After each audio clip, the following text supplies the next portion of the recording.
तो इससे पिछले वीडियो के अंदर हमने चर्चा की थी लैंथेनाइड्स के इलेक्ट्रॉनिक विन्यास व इनके ऑक्सीकरण अंक की।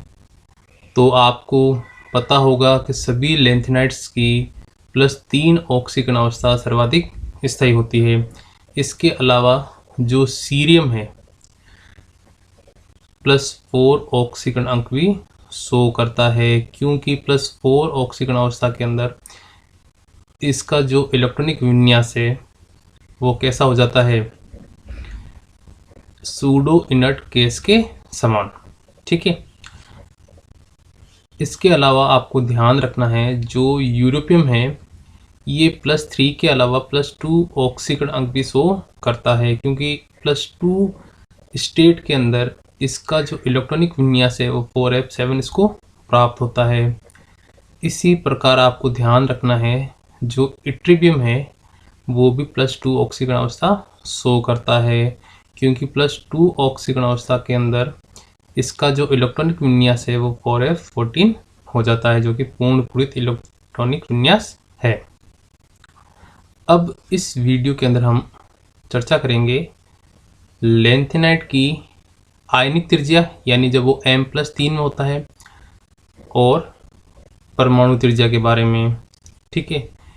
तो सबसे पहले हम बात करते हैं इनकी आयनिक त्रिज्या की। तो आयनिक त्रिज्या के मैंने ये मान दे रखे हैं। ये जो मान है ये है पिकोमीटर के अंदर। ठीक है। तो आयनिक त्रिज्या में कहीं पे भी आपको अपवाद देखने को नहीं मिलेगा। जो आयनिक त्रिज्या का मान है वो कंटिन्यूसली कम होता जाएगा लैंथेनम से जब हम लुटेशियम की ओर जाएंगे। लेकिन अब हम बात करते हैं परमाणु त्रिज्या की, एटॉमिक रेडियस की। तो एटॉमिक रेडियस में हमें वैसे तो लैंथेनम से लुटेशियम की ओर जाने पर एटॉमिक रेडियस भी कम होती है, लेकिन इसमें 3 जगह हमें अपवाद देखने को मिलते हैं। ठीक है। सबसे पहला जो अपवाद हमें ध्यान रखना है वो है यूरोपियम। तो यूरोपियम के लिए देखो एटॉमिक रेडियस का मान कितना है, 199। ठीक है। यानी सभी लैंथेनाइड्स में सबसे ज़्यादा आयनिक त्रिज्या परमाणु त्रिज्या किसकी है, यूरोपियम की है, क्योंकि जो यूरोपियम है वो, या हम कह सकते हैं यूरोपियम के केवल 6s वाले जो 2 इलेक्ट्रॉन हैं वो केवल बंध बनाने में भाग लेते हैं, 4f सबसेल बंध बनाने में भाग नहीं लेते हैं। इसी प्रकार जो इट्रिबियम है इसकी भी जो एटॉमिक रेडियस है वो काफ़ी अधिक है। कितनी है, 194, क्योंकि इसमें भी वही रीज़न है कि इसके जो 6s वाले जो इलेक्ट्रॉन हैं वही बॉन्डिंग में पार्टिसिपेट करते हैं, 4f वाले जो इलेक्ट्रॉन है वो बॉन्डिंग में भाग नहीं लेते हैं। लेकिन ध्यान रखना जो इट्रिबियम है उसकी जो एटॉमिक रेडियस है, यानी उसकी जो परमाणु त्रिज्या है उसका मान जो है वो यूरोपियम की तुलना में कम है। इस यूरोपियम की 199 है, जबकि इसकी कितनी है, 194, क्योंकि हमें पता है जैसे हम लैंथेनम से लुटेशियम की ओर जाते हैं तो परमाणु क्रमांक में वृद्धि के साथ प्रभावी नाभिकीय आवेश में भी वृद्धि होती है। तो इट्रिबियम के लिए जो इसकी रेडियस का मान होगा, एटॉमिक रेडियस का मान होगा, वो यूरोपियम की तुलना में कम होगा। और सर्वाधिक एटॉमिक रेडियस किसकी होगी, यूरोपियम की, उसके बाद में इट्रिबियम की होगी। ठीक है। तो 2 अपवाद तो ये हो गए। एक अपवाद आपको मिलेगा लैंथेनम के बाद, किसके अंदर, सीरियम में। तो सीरियम की जो एटॉमिक रेडियस है वो अपेक्षा से ज़्यादा कम हो गई, क्योंकि जो सीरियम है उसके जो वैलेंस शेल में इलेक्ट्रॉन है, यानी कितने हैं, 4, वो चारों के 4 इलेक्ट्रॉन जो हैं वो बंध बनाने में भाग लेते हैं। इसके कारण इसकी रेडियस का मान काफ़ी कम हो गया है। तो हमें ये 3 मान यदि ध्यान ना रहे तो भी काम चल जाएगा, लेकिन हमें पता होना चाहिए कि जो लैंथेनाइड्स है उसमें सर्वाधिक एटॉमिक रेडियस किसकी होती है, यूरोपियम की, उसके बाद में इट्रीबियम की, फिर उसके बाद में कंटिन्यूसली जो ऑर्डर है वो चलता है। और यदि आपसे पूछे कि सीरियम का जो एटॉमिक साइज है वो अपेक्षा से कम क्यों है, तो आप कहोगे कि इसके वैलेंस शेल में जो 4 इलेक्ट्रॉन हैं उन्होंने बंध बनाने में भाग लिया है, इसकी वजह से इसकी जो रेडियस का मान है वो अपेक्षा से काफ़ी कम हो गया है। तो ये कहानी थी लैंथेनाइड्स की परमाणु व आयनिक त्रिज्या की। ठीक है, अब हम चर्चा करते हैं लैंथेनाइड्स के चुंबकीय गुण की। तो आप सभी को पता है किसी भी सबसेल के अंदर यदि हमें एक भी अनपेड इलेक्ट्रॉन यदि दिख जाता है तो वो एटम जो है या आयन जो है वो हमेशा अनुचुंबकीय गुण प्रदर्शित करता है। जबकि यदि बात करें हम, यदि सबसेल पूर्णतः भरे हैं जैसे कि F14 हो गया, D10 हो गया, इसके अलावा उनमें कोई भी इलेक्ट्रॉन नहीं है जैसे कि F0 हो गया, तो ऐसे इलेक्ट्रॉनिक विन्यास हमेशा प्रतिचुंबकीय होते हैं। ठीक है, तो आपको ये 3 चीज़ ध्यान रखनी है। यदि एक भी अनपेड इलेक्ट्रॉन इसके अंदर है तब तो वो अनुचुंबकीय की तरह कार्य करेगा, जबकि 0 अथवा पूर्ण पूरित यदि इलेक्ट्रॉनिक विन्यास है या हम कह सकते हैं सारे युग्मित इलेक्ट्रॉन है तो वो हमेशा प्रतिचुंबकीय की तरह कार्य करता है। तो इससे रिलेटेड एक क्वेश्चन पूछा गया है नीट 2013 के अंदर कि which of the following lanthanides ion is diamagnetic. ठीक है, तो इनमें से आपको बताना है डायमैग्नेटिक जो है वो कौन सा है। तो आपको वैसे ही पता लग जाएगा कि जो इट्रीबियम है, कौन सा, इट्रीबियम, तो इसमें जब आप इसका इलेक्ट्रॉनिक विन्यास देखते हो तो इसका इलेक्ट्रॉनिक विन्यास हमें प्राप्त होता है 4F14 6S2, यानी सभी जो दोनों जो सबसेल है वो पूर्णतः भरे हुए हैं। तो ये किसकी तरह कार्य करेगा, प्रति चुंबकीय की तरह।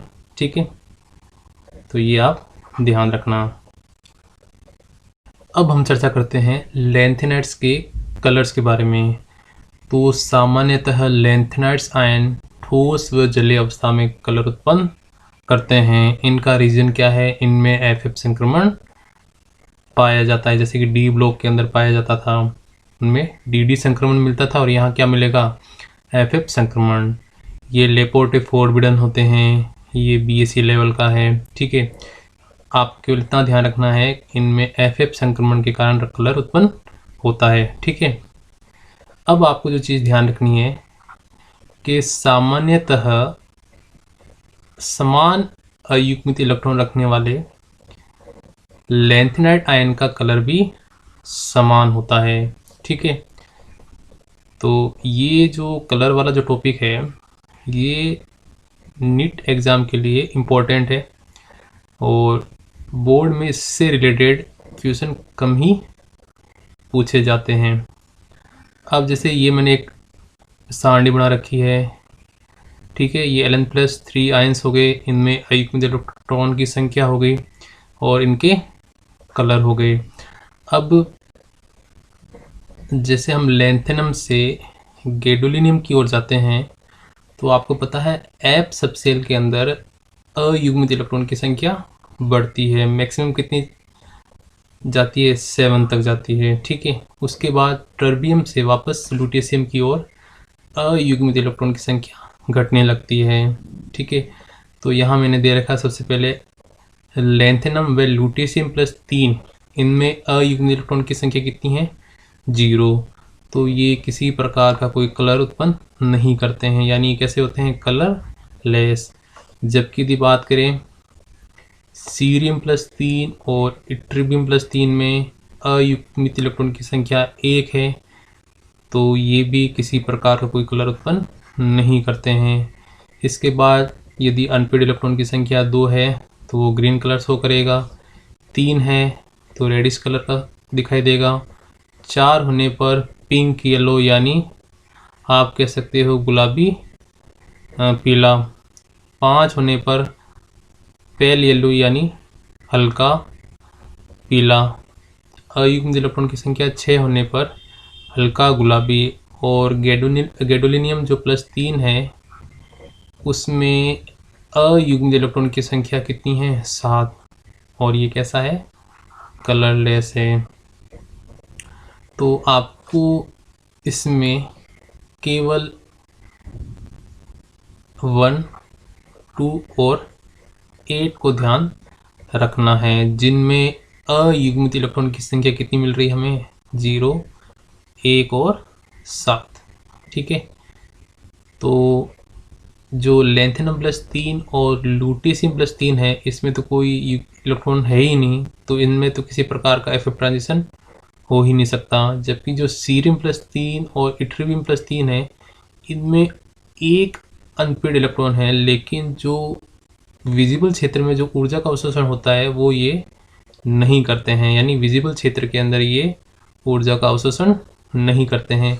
जबकि जो गैडोलिनियम है, इसमें भी यही रीजन लगता है कि जो गैडोलिनियम +3 आयन है, ये विजिबल क्षेत्र के अंदर ऊर्जा का अवशोषण नहीं करते हैं। और आपको पता है कोई भी सब्सटेंस कलर तभी शो करता है जब विजिबल रीजन के अंदर वो प्रकाश का अवशोषण करता है।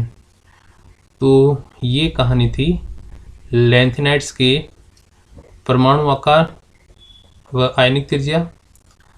दूसरा हमने पढ़ा इनके चुंबकीय गुण, जिसमें आपको इतना ध्यान रखना है यदि एक भी अयुग्मित इलेक्ट्रॉन है तो वो कैसा होता है? अनुचुंबकीय। जबकि या तो इलेक्ट्रॉन 0 हो या सारे के सारे बड़े हों, यानी सारे युग्मित इलेक्ट्रॉन हैं, तो वो कैसा होता है? प्रतिचुंबकीय। और यदि बात करें कलर्स की, तो कलर्स में आपको केवल 3 चीज़ें ध्यान रखनी है, 0, 1 और 7, यानी अनपेड इलेक्ट्रॉन की संख्या 0, 1 और 7 होने पर ये कैसे दिखाई देते हैं? कलरलेस।